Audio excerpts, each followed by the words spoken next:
Bahujan Samaj party की सरबराह मायावती ने बड़ा ऐलान किया है। प्रेस कॉन्फ्रेंस से खिताब करते हुए उन्होंने कहा कि उनकी पार्टी जिला पंचायत के चुनाव नहीं लड़ेगी। मायावती ने कारकुनों को असेंबली इंतखाबात की तैयारी करने को कहा है। उन्होंने कारकुनों से पार्टी को मजबूत करने के लिए काम करने को कहा ताकि रियासत में पार्टी अपने दम पर हुकूमत बना सके। इस मौके पर मायावती ने बीजेपी पर भी हमला किया। उन्होंने कहा कि बीजेपी का तरीक़ेकार समाजवादी पार्टी जैसा है। बीजेपी समाजवादी पार्टी की गलतियों को दोहरा रही है, जिससे जमहूरियत की जड़ें कमजोर हो रही हैं।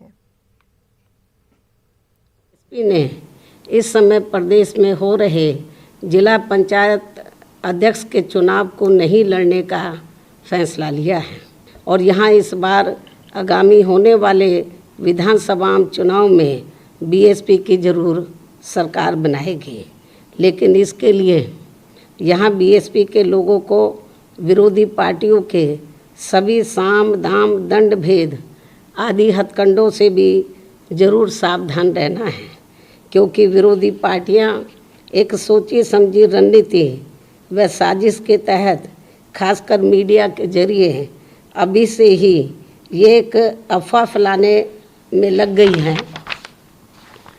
कि बीएसपी